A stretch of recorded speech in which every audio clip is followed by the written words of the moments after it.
ចាជំរាបសួរបងប្អូនទាំងអស់គ្នាចាសម្រាប់បងប្អូនទាំងអស់គ្នាដែលចង់សិក្សាជំនាញកាត់ដេរសម្លៀកបំពាក់បុរសនារីចា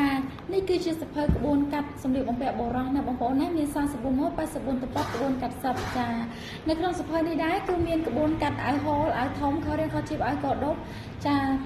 អាវឯកសន្តានអាវលឿងមាចាអាវធំវាយជេអាវឆែក1ឆែក2ឆែកចំហៀងនិងប្រភេទខោរៀងខោជីបអាវក៏ដុបជាច្រើនមកតែម្ដងអាវប៉ូលីសអាវធានអាវអ្នកបើកយន្តហោះនិយាយរួមគឺមាន44ម៉ូត84តប៉ុក្បួនកាត់សិបណាបងប្អូនណាចាចំណែកសភៅក្បួនកាត់នេះដែរគឺមាន100ម៉ូតបងប្អូនទាំងអស់គ្នាក្បួនកាត់សំពត់មាន30ម៉ូតជាងក្បួនកាត់អាវមាន60ម៉ូតជាងបងប្អូនទាំងអស់គ្នាច្រើនទម្រង់មែនតើសម្រាប់បងប្អូនទាំងអស់គ្នាយកទៅសិក្សា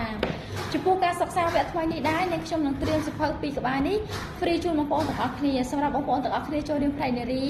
គឺ free សភៅក្បួនកាត់នារីចំណែកបងប្អូនទាំងអស់គ្នារៀនជំនាញកាត់ដេរសម្លៀកបំពាក់បុរសគឺ free សភៅក្បួនកាត់បុរសតែបើសិនជារៀនទាំងពីរមុខគឺ free ជូនទាំងពីរមុខនេះតែម្ដងបងប្អូនណាចាសម្រាប់វគ្គថ្មីវគ្គពិសេសបងប្អូនទាំងអស់គ្នាចាគឺ promotion ធំចា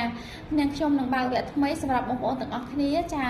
ទទួលបានតម្លៃពិសេសចា free សភៅ free វីដេអូនៅក្នុងក្រុមរៀនទាំងមកទាំងកាត់ទាំងដេរមកចេះនៅក្នុងហាងផ្ទាល់រៀនទាំងការកាត់ពុម្ពមកចេះរៀនទាំងការដេររចនាធ្វើឲ្យស្អាតនិងរៀនការច្នៃម៉ូដនៅក្នុងសម្លៀកបំពាក់នីមួយៗអញ្ចឹងបងប្អូនទាំងអស់គ្នាដែលចង់ចេះបងប្អូនទាំងអស់គ្នាអាចឆាតចូល page ឬក៏មកចុះឈ្មោះចូលរៀននៅក្នុងហាងផ្ទាល់បានទីតាំងនៅជិតផ្សារស្ទឹងមានជ័យថ្មីច្រកចូលធនាគារអូរីផ្ទះលេខ 8i ណាបងប្អូនណាចាចំពោះតម្លៃពិសេសគឺចុះ 50% បងប្អូនទាំងអស់គ្នាចាចុះ 50% បានន័យថាវគ្គថ្មីនេះគឺបងប្អូនទាំងអស់គ្នាចូលឈ្មោះមុនគេគឺនឹងបានទទួលបានតម្លៃពិសេសនេះណាបងប្អូនណាចាចាំបងប្អូនទាំងអស់គ្នាចង់ចេះបងប្អូនទាំងអស់គ្នាចង់ចេះផ្នែកសម្លៀកបំពាក់ដូចជារោគកូនកំមុំចាម៉ូដរោគស្អាតចាប្រភេទម៉ូដសម្ពុតពិសេសជាច្រើនក៏ដូចជាម៉ូដអាវពិសេសជាច្រើនទាំងខោប្រមូលញ៉ាំការទាំងសម្លៀកបំពាក់ឈុតប្រពៃណីចាទាំងបុរាណនិងសម័យនិងសម្លៀកបំពាក់បុរសក៏ដូចជាមានអាវហូលអាវធំគ្រប់ប្រភេទសម្រាប់ចូលរួមកម្មវិធីផ្សេងក៏ដូចជាចា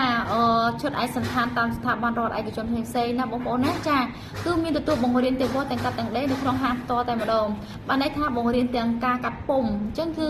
ការចេញជាអាវនីមួយគឺយើងត្រូវការចេះកាត់ពុម្ពគឺបង្រៀនពីបច្ចេកទេសនៃការកាត់ពុម្ពឲ្យស្អាតធ្វើមិនឲ្យចេញជាស្អាតអាវបន្តមកទៀតគឺបង្រៀនពីការរចនាការដេរក្បាច់រចនាធ្វើមិនដឹងពីបច្ចេកទេសនៃការដេរធ្វើអាវនឹងឲ្យស្អាតបន្តមកទៀតគឺការក្បាច់រចនានៃការ